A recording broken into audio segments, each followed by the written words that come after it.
Okay, we'll call the September Planning and Zoning meeting to order. Was the meeting properly announced? Yes, it was. Please stand for the pledge. I pledge allegiance to the flag of the United States of America and to the republic for which it stands, one nation, under God, indivisible, with liberty and justice for all. Thank you. Roll call. Let the record show that John Dolzall is excused. Everybody else is here. I'd like a motion to approve the agenda. Jay? Randy? Any discussion? Hearing none. All those in favor say aye. Opposed? Agenda is approved. Does anybody have any changes to the minutes from August 2nd?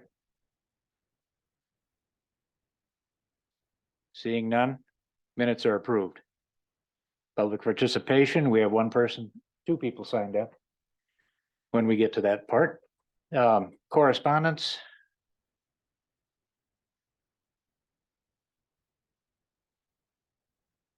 We have one from Mark and Nancy Beta. We would like to thank you for having the monthly meetings at 6 p.m. Please keep the meeting time at 6 p.m. We appreciate all of you and the hard work that you do for our county. Unfinished business, none. Everybody have a chance to look at the project status report. Any questions? Register of Deeds report. Are there any questions? Department head report. Oh, Jody. Use your mic, please. Thank you. I had a couple questions for the Register of Deeds. One is on the conference, the Property Record Industry Association Conference. You attended it virtually. Is there a reason behind that? I just chose to do it virtually this year, being that I'm still getting my feet wet and it was in Nebraska. So I just chose to do it virtually this year. Okay. Was there any connectivity issues, Any kind of what? connection issues, internet? No, I did it from home. I had borrowed a laptop from IT and did it from home. Okay. The before and after of the scan document, I gotta say, neither one of them looked that great to me, but is it a printer thing on my end? I think so. I have copies here. I'm just curious.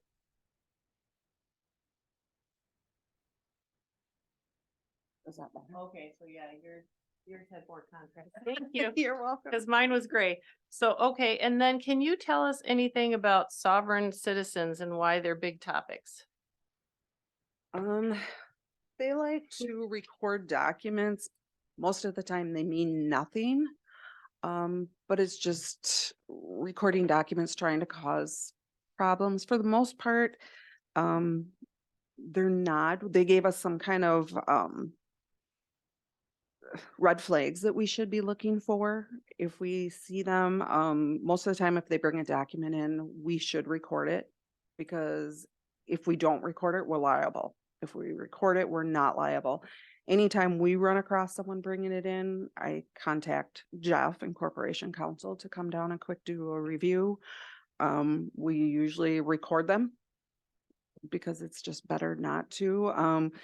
We just look for red flags if they have a blood thumbprint on them, the punctuation, non-resident, non-person.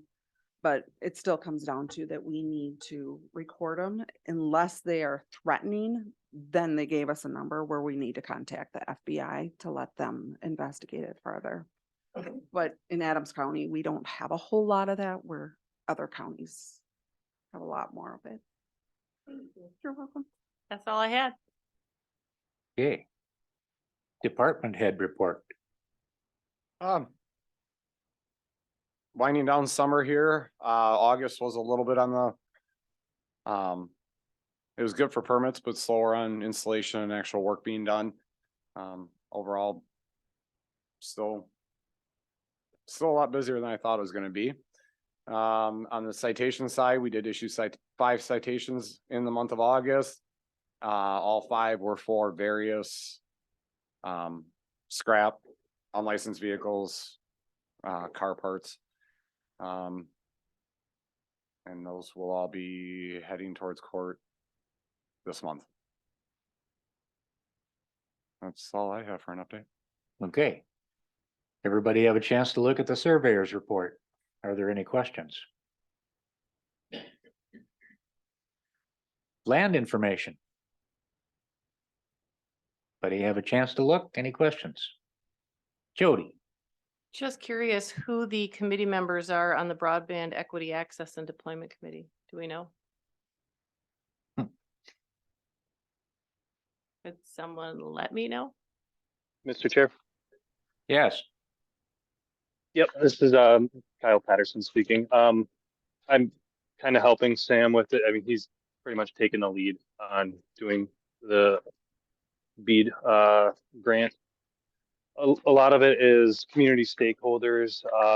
We have the town administrator for town of Rome on there. There's a few other community stakeholders. They encourage us to get as many people to participate as possible. And we've kind of used the Rural Partners Network to help us get community stakeholders as well.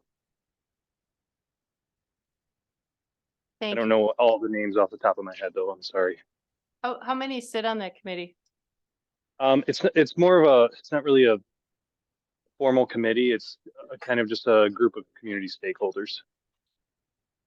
So is there a number that you're kind of shooting for stakeholders, or? Do you know? offhand?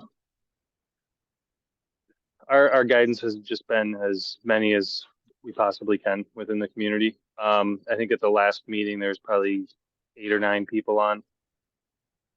Okay. Is it on the county calendar when they meet? It is not. Could it be? Yep, I can talk with the clerk and see if we can put that on the county calendar.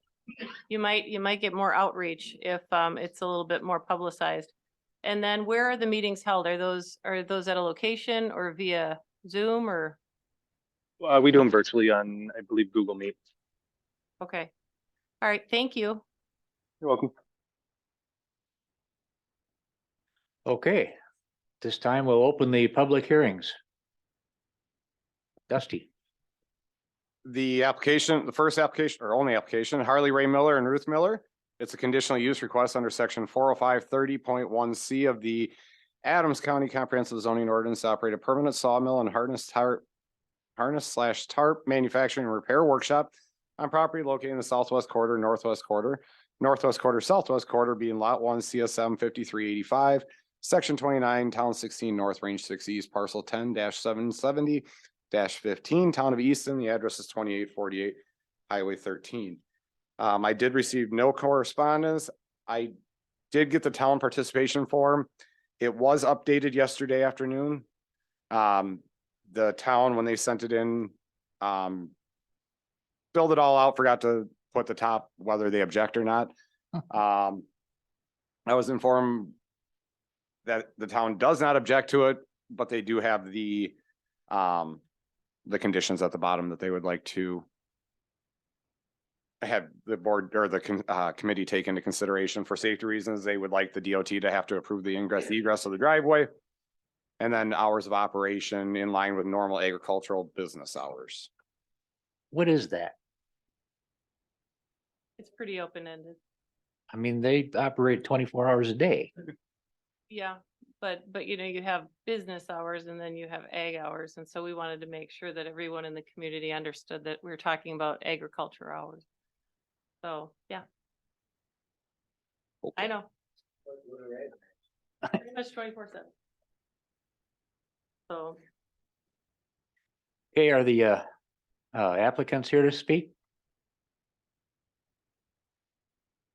Tell us a little bit about your request.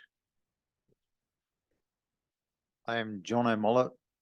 I am looking to buy the property from Harley Ray Miller. And I'm looking to, as it says, operate a permanent sawmill and a harness and tarp manufacturing. This would be for custom sawing or custom lumber, local. And the harness and tarp is just my own harnesses and whatever the community's got, and the tarp is for any tarp that like big grain trucks, semis, any tarp that can be sold or whatever, big tarps, whatever. That is what my plan is. Okay, thank you. Are there any questions from the committee? Yes.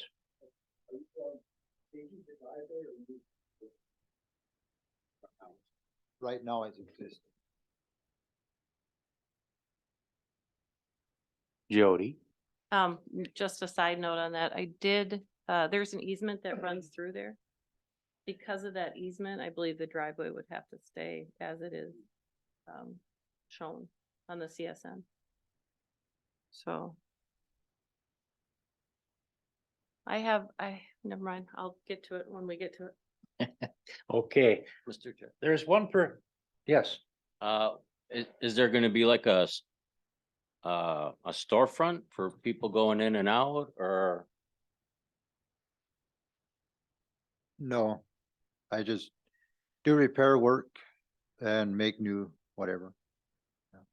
Okay, so the public will not have access inside the buildings? No.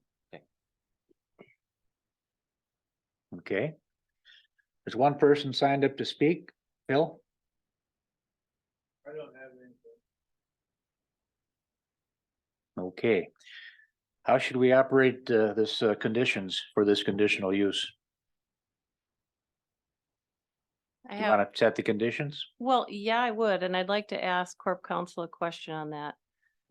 Because this parcel is transitioning from Harley Ray and Ruth Miller to Jonai Mullet, one of the conditions we usually set is that it does not go with the parcel, it goes with ownership. So is it legal to put Jonai Mullet also on this As a for that requester, purpose? Wait, in addition to the actual property owners. because my understanding is it is in transition and I'd hate to have him have to come back through all over again. Since he's been pretty much the participant. He is the tenant in place right now too. And I can address what the ordinance currently says. It does not expire with change of ownership. So if you don't put any condition on, it won't affect any, I mean, change of ownership doesn't affect anything. Now, if they sell it 10 years from now, it would continue. I mean, it would go to another new owner too. But as of right now, just selling the property, the way the ordinance is written, doesn't affect the conditional. So the use. conditional use goes with the property. Unless the committee puts that condition on, which you have like you said, you have in the past. And I think it's always a good security net to do that. And so my question is, should I propose something like that? Can we add Jonai Mullet on as well? Knowing full well that that's where that ownership is going. I'd say yes. Yeah, I'm kind of thinking here,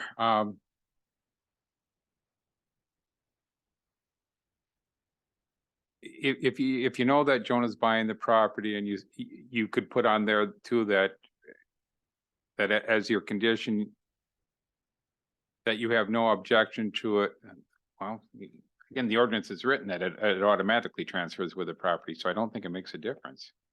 But we're Because of what- we're saying that we're not going with what the ordinance says. We're adding our own stipulation where it goes with, I'm sorry, it doesn't go with the parcel, it goes with the ownership. I think the concern is after if Joe and I ever sells the property.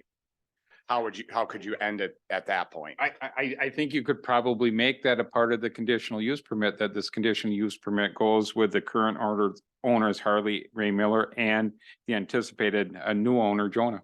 Okay, Yes. I'd like to do that. Okay. That's one condition. Got that? Okay. Now the town form conditions. Add those, Sure. so you need permission from the DOT to use that I don't think it's permission that we were looking for. We're just wanting to make sure that it's a safety thing. There's an incline, and a decline right there where the driveway goes in, Okay. so. So what's the condition? The condition is just for the DOT to see safety wise, if. So if they we're- agree with it? Yeah. And it has to actually, my understanding is planning and zoning has to request that. So not the town. Town is not allowed to. I tried. Okay, I don't know how you're gonna word that one, but. Phil? Just so I understand what's happening, so typically cups go with the property. And as well they should, I mean, just because someone sells it, it shouldn't all of a sudden that be wiped out. So what I'm wondering now for sure is the cup still running with the property and this is added on about the owners is added? Or is owners are the ones that are only ones that are receiving the cup? And if they both get hit by a truck tonight, then it's all gone. That is true. So my understanding from Dustin Grant is that it always runs with the parcel, but we are renowned to put it to the ownership. And so my concern is that we establish this business for the owners of the property, and Jonai is going to be buying it from Harley Ray. So if we're going to do that, I'd like to have his name added on for ownership transfer.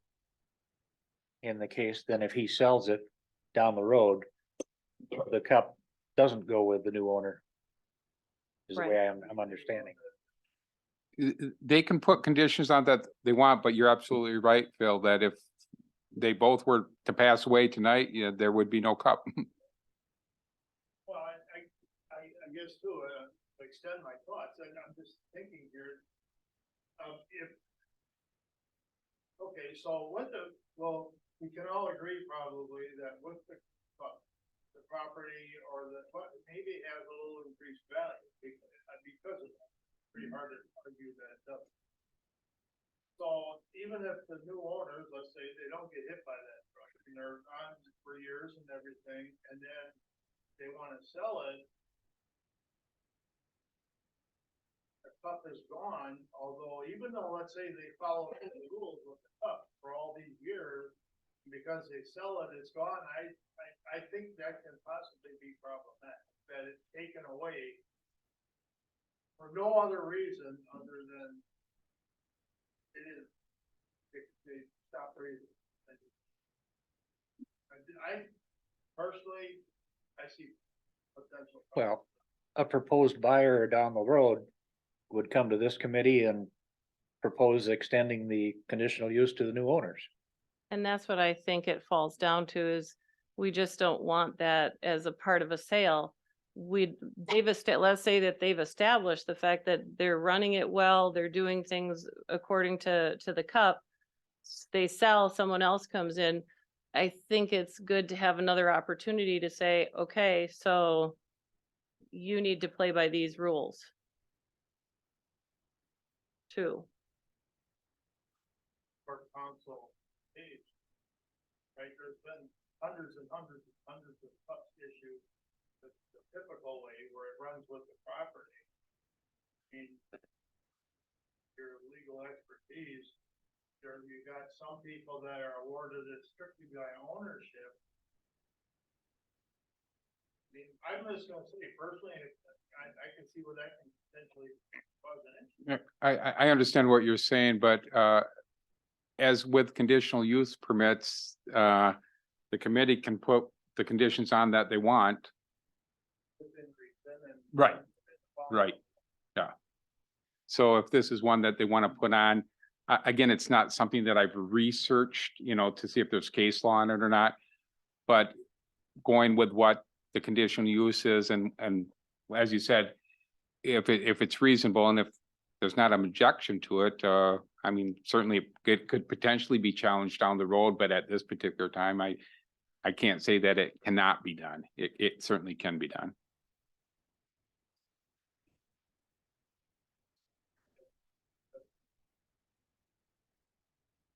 Yeah, you're right. It could potentially be challenged down the road, yes. Okay, Bruce? So is it our intent then to put this restriction on all cups moving forward? And if not, Case What- by case. but let me finish. If not, then why this one? What's the difference? The only reason that I thought is we have been putting those conditions on. So, let's say, I can't think of an example, a property, yeah, okay, so a property, I think it's called Witch's Vibe, is up for sale. It has a conditional use, attached to it, and we put a condition where if you sell your property, the conditional use doesn't go with it, so that someone coming in, you can't necessarily run that same business. I think it gives the opportunity to the town and to the planning and zoning committee to readdress, is this working or not? Whereas if it rides with the parcel, you don't get that, right? So for no other reason than that, is just we've been doing case by case, and that was my question. If we do this, can we add Joe Nye Mullet to it too? Cause that's in the stage of transition. Okay. Randy? Had your hand up. Not for this, Oh. for this discussion. Okay. no, sorry. There any other conditions that we should think about? Okay, The hours of operation being ag hours and ag hours of operation. the DOT, safety. Okay, got all those? Okay, I need a motion to approve these conditions. I'll make that motion. Jody? Second? Jay? Any further discussion on the conditions only? Hearing none? Roll call vote? Gilner, Yes. Shapey, Yes. Chirko. Yes. Carvello. Deason. Yeah. Knock Reiner. No. Okay, one no.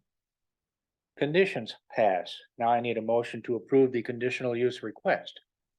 Jody, We'll make that motion. motion? Bruce, second? Any further discussion on the conditional use request overall? Hearing none? Roll call vote? Shapey, Yes. Chirko. Yes. Carvello. Yeah. Deason. Yeah. Knock Reiner. Yes. Gilner. Yes.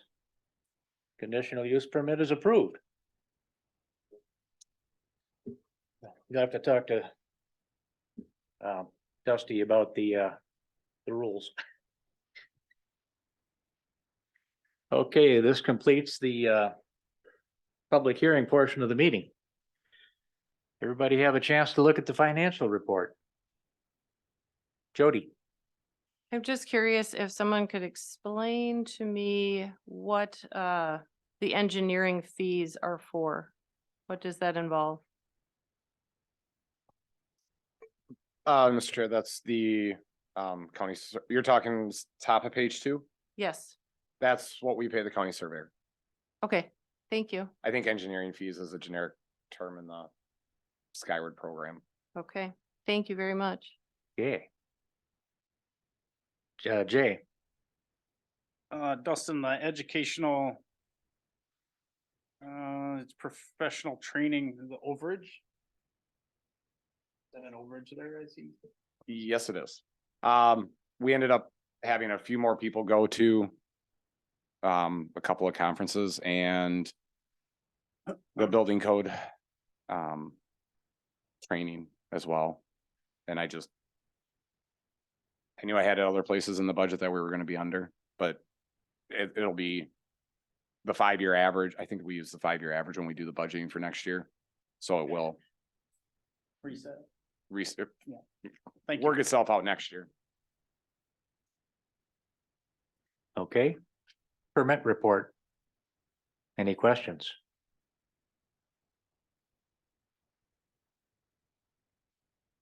Okay, moving on. Next meeting date is October 4th. Could be. I don't know. I have a question. Go ahead. I'm not exactly sure if this comes before or after, but I'm just adding if we can add to next month's agenda a discussion of chapter 166, specifically 166-5B. What's that? That is garages, accessory structures and whatever the exclusion on those. And I'll tell you what, well, actually, I'm just gonna ask permission to put it on the agenda and I'll tell you why if it gets on the agenda. Well, talk to Dusty. Well, you set the agenda, so. Well, not really.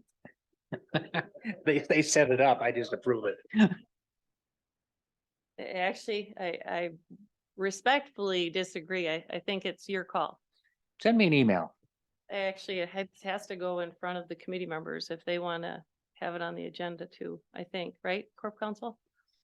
Yes, if you're making a request for something to be placed on the agenda, you can make that at the committee level, and then if a majority agree, then you make a motion and the majority agrees and it's on the agenda.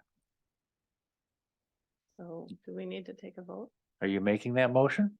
I don't think it's a motion, it's a request, right? It's a motion to put it on the agenda. I will make that motion to put it on the agenda.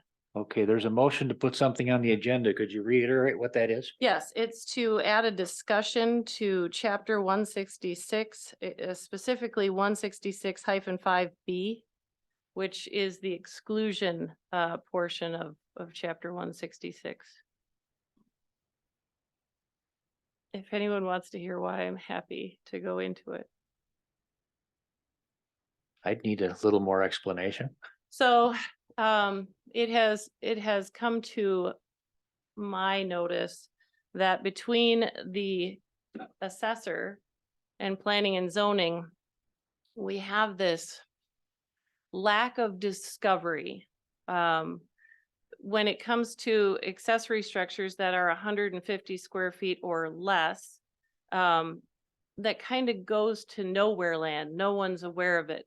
So usually when someone comes in to build something, that triggers a notice to the assessor. And then improvement values are related to that. Because it never triggers the assessor, we're having properties that are maybe undervalued or still showing a zero value. It makes it very difficult for towns to say, I'm going off of the assessor information, but this place has an accessory structure, which is an improvement, which would be an improved value on their taxes.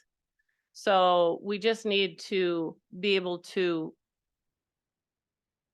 I guess, be aware of these when we make decisions on our different municipal levels. And so that's one thing. And also the other concern I have is when it comes to structure, such as a detached garage or whatever, there's bracing, there's trusses, there's a lot that goes into snow load. And I just want to make sure that we are addressing the safety of our community. And maybe by not having inspections on those, we're maybe missing the boat. So those are the two reasons behind the request. Okay, there's a motion for that. Randy. Yeah, and one way we can do the, and I understand the tax part of it, but there is a permit pull for it, so the assessor should Yeah. Not on notice a, that something is changing, because there is a permit pull. not on 150 or under, Not on our 150 or That's what under, no. right? No. And that's the problem. Even if, So you want them to get a permit for even 100, under 150? I think it would be nice to have some No. kind of, yeah, some kind of. Guys, I think we're getting off beat here. We're starting. Anyway. Should just make the, On it more Yes. next week. Next month. I just want it on the agenda so that we can talk about it. I do wanna, I think, clarify something, though. She said, chapter 166, which is the building code. Well, 166-B is the exclusion to those. So But that's in the building code administration I believe or, so. building code ordinance.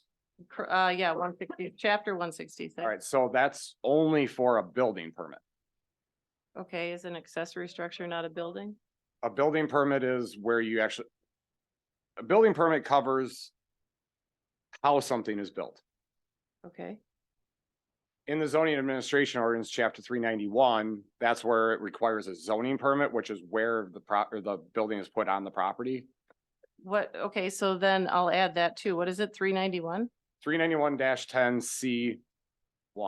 Okay, so both of those, because one says it's excluded, and this other one that Dustin Grant is referring to is saying it pertains to the zoning permit. So I'd like to redo my motion and say, may we please add for discussion, chapter 166, specifically 166-5B and 391-10C to next month's agenda.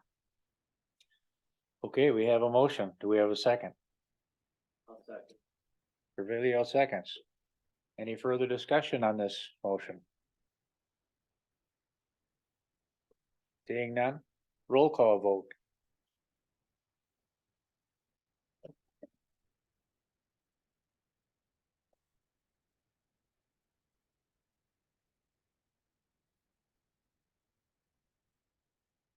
Kirko, Yes. Carvilio, Thiessen, No.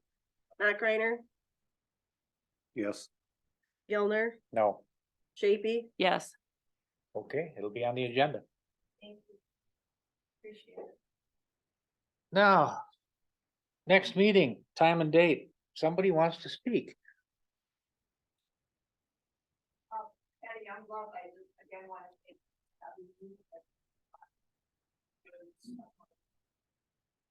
Okay, the October 4th meeting will be at 6 p.m. here. We don't have any ordinances to sign, right? No.